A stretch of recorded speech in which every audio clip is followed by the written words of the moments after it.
আসসালামু আলাইকুম। আর electric BD থেকে আপনাকে স্বাগতম। কেমন আছেন ভিউয়ার্স? আশা করি ভালো আছেন। আজকে আপনাদের দেখাবো ট্রান্সটেক ফ্রিজের লাইট কিভাবে পরিবর্তন করতে পারবেন আপনারা। ট্রান্সটেক ফ্রিজ লাইটটা একটু উপরের দিকে থাকে। শুধু ট্রান্সটেক ফ্রিজ নয়, অন্যান্য এই মডেলের সব ফ্রিজে লাগাবেন। দেখুন, ট্রান্সটেক ফ্রিজের লাইটটা এইভাবে লাগাতে গেলে লাইটের উপরে একটা ঢাকনা থাকে প্লাস্টিকের। ঢাকনাটা প্রথমে টেস্টার দিয়ে খুলতে হবে। আস্তে করে সাইড থেকে একটা চাপ দিলে এটা খুলে আসবে। খুব জোরে নিচে টান দিলে ভেঙে যাওয়ার সম্ভাবনা বেশি। দেখুন, আস্তে আস্তে এটা খুলতে হবে। খুব জোরাজোরি করা যাবে না, এটা তাহলে গার্ডগুলো ভেঙে যাবে, পরবর্তীতে লাগাতে সমস্যা হবে। দেখুন, লাইটটা বেরিয়ে আসছে। দেখুন, লাইটটা বাম দিকে মশলা দিলে খুলবে, ডান দিকে মশলা দিলে লাগবে।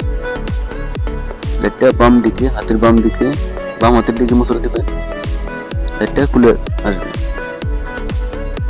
অবশ্যই ক্ষেত্রে সুইচটা অফ রাখতে হবে, নাহলে হোল্ডারের সাথে হাতে গিয়ে বৈদ্যুতিক শর্ট খাওয়ার সম্ভাবনা আছে। দেখুন, এ ধরনের লাইট তিন ধরনের হয়, ছোট, বড়, মাঝারি। এটা মাঝারি লাইট। মাঝারি সাইজের যে লাইটটা আছে এটা এই সাইজের। মাঝারি সাইজের লাইটটা একটু বেশি থাকে, ছোট আর বড় কম ফ্রিজে থাকে।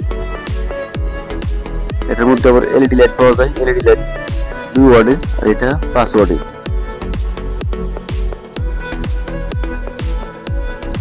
এটা কিনতে পাবেন 50 থেকে 60 টাকার মধ্যে।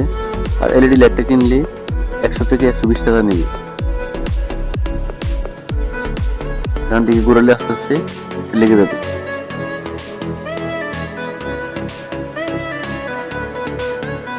লাইটটা লাগানোর সময় লাইনটা অন ছিল। দেখুন, লাইটটা ফ্রিজে লাইট দেওয়া ছিল, লাইটটা জ্বলে উঠছে। দেখুন, এখন ঢাকনাটা সেম আগের মতো যে গার্ড আছে, গাড়ি দিয়ে লাগিয়ে নিবে। সামনের সেটটা সামনে, পিছনে সেটটা পিছনে দিয়ে আগে সামনের সেটটা লাগাতে হবে।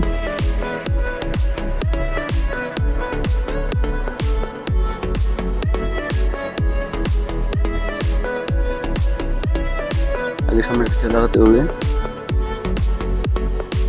তারপর নিচ থেকে চাপ দিলে দুইটা সাইডে লেগে যাবে। ভিউয়ার্স, এতক্ষণ ভিডিওটি ধৈর্য সহকারে দেখার জন্য অসংখ্য ধন্যবাদ। আর আমার ভিডিওটি দেখে থাকলে একটি লাইক দিবেন অবশ্যই। আর চ্যানেলটা সাবস্ক্রাইব করে ভবিষ্যতে এই ধরনের ভিডিও পাওয়ার জন্য চ্যানেলটা সাবস্ক্রাইব করে সাথে থাকবেন। ধন্যবাদ সবাইকে। আসসালামু আলাইকুম।